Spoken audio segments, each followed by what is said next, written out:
کاش یہ وسائل، یہ وقت، یہ توانائی وہاں پر 12 چنار میں اس کو ختم کرنے کے لیے اگر صوبائی حکومت صرف کرتی تو شاید نقصان اتنا زیادہ نہ ہوتا۔ بارکیفہ بھی پچھلے دنوں انٹیریئر منسٹر گئے تھے، وہ آپ کو بتائیں گے ابھی لیٹسٹ صورتحال اس کی کیا ہے۔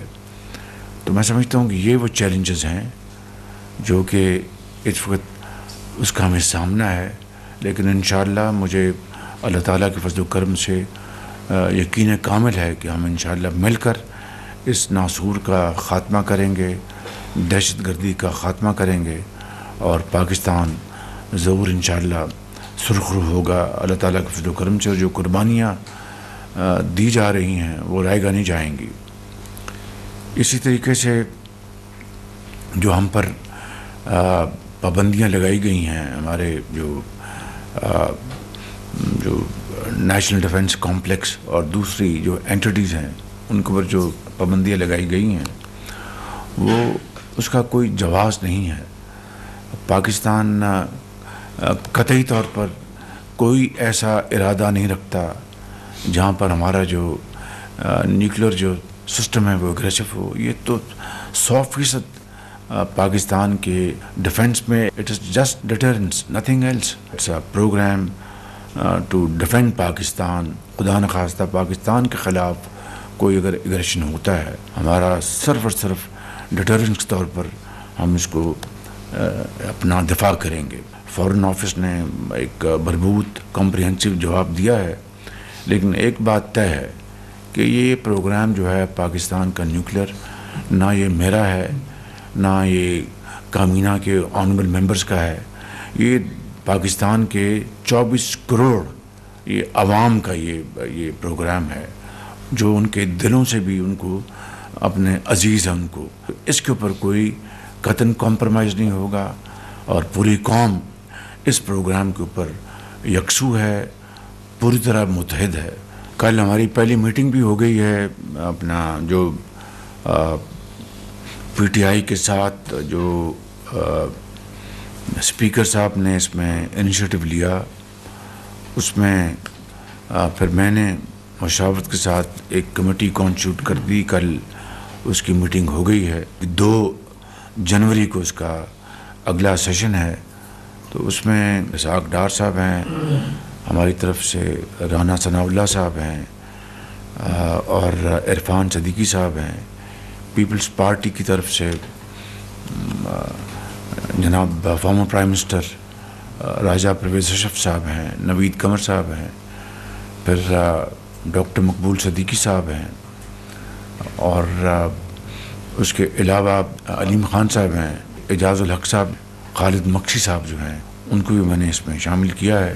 تو امید ہے کہ، اور میں نے کہا کہ جو نیشنل انٹرسٹ کا تقاضا یہی ہے کہ قومی مفاد کا تقاضا یہ ہے کہ ہم اپنے ذاتی مفادات کو قومی مفادات کے تابع کریں، اپنی ذاتی پسند ناپسند کو قوم کی خاطر اس کو ہم قربان کریں۔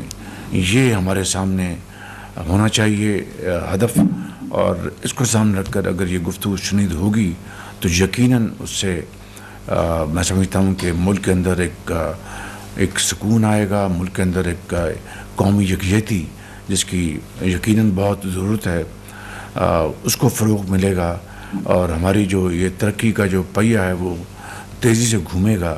لیکن اگر کچھ نیت کچھ اور ہے، میں کسی کی نیت کے اوپر شک نہیں کرتا، مجھے پوری امید ہے کہ یہ دونوں پارٹی جو ہیں پی ٹی آئی اور حکومتی پارٹی مل کر کوئی ایسا حل نکالیں گے جس سے کہ پاکستان کے بہترین مفاد میں اگر ہم فیصلے کریں گے تو انشاءاللہ اس کا ملک و قوم کو بے پناہ اس کا فائدہ ہوگا، اور جو ہماری جو اس وقت جو معاشی جو استحکام آ رہا ہے اس میں مزید استحکام آئے گا۔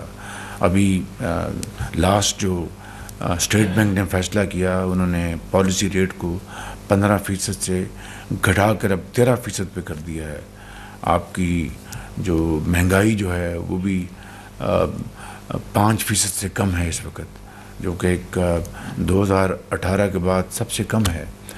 اسی طریقے سے ہماری جو ایکسپورٹ جو ہیں ان میں بتدریج اضافہ ہو رہا ہے، ہماری جو ریمیٹنسز ہیں ان میں اضافہ ہو رہا ہے، ہمارے جو آئی ٹی کے ایکسپورٹس ہیں ان میں اضافہ ہو رہا ہے۔ بنگلہ دیش کا ایک نیا ہمارا ایک مرحلے میں پاکستان کا تعلق بن رہا ہے۔ میں ڈاکٹر یونس سے قاہرہ میں ملا تھا، بہت اچھی ہماری مثبت گفتگو ہوئی وہاں پر قاہرہ میں ان کے ساتھ۔ انڈونیشیا کے جو پریزیڈنٹ تھے ان سے بھی میری وہاں پر بڑی اچھی ملاقات ہوئی، طیب اردوان صاحب سے، اور دوسرے جو زعماء ہیں وہاں پر میری ان سے ملاقات ہوئی۔ تو بنگلہ دیش اب انہوں نے پہلے پاکستان کا جتنا بھی شپمنٹ جاتی تھی اس کو 100% اس کو وہ اسکین کرتے تھے، اب انہوں نے اس کو ختم کر دیا ہے۔ ایئرپورٹ پر پاکستانی ڈھاکہ ایئرپورٹ جاتے تھے، ان کا ایک علیحدہ ڈیسک بنتا تھا، ان کی علیحدہ وہاں پر اسکریننگ ہوتی تھی، اس کو انہوں نے اس کو ختم کر دیا۔ تو یہ وہ جیسچرز ہیں بنگلہ دیش کی طرف سے، ہماری طرف سے بھی بہت پازیٹیو اپنا انڈیکیٹرز ہم ان کو دے رہے ہیں۔ اب ہماری رائس کی ایکسپورٹ الحمدللہ ہو رہی ہے، ڈی پی ایم انشاءاللہ فروری میں بنگلہ دیش جائیں گے انشاءاللہ۔ تو یہ ساری ایفرٹ جو ہے وہ تبھی کارگر ثابت ہوگی کہ ہم قومی یکجہتی اور قومی اتحاد کو فروغ دیں۔ تو یہ ایک بہت اچھا انیشیٹو ہے اسپیکر صاحب کا، اور میں سمجھتا ہوں کہ ہم پوری طرح خلوص کے ساتھ انشاءاللہ ہم اس پہ کنٹریبیوٹ کریں گے، اور امید ہے کہ دوسری پارٹی بھی، because it takes two to tango, تالی دونوں ہاتھوں سے بجتی ہے، اور مجھے امید ہے کہ دونوں پارٹیاں پاکستان کے بہترین مفاد میں پاکستان کو امن اور استحکام دیں گے انشاءاللہ۔ Thank you very much. وزیر اعظم محمد شہباز شریف کی زیر صدارت وفاقی کابینہ کا اجلاس جاری ہے۔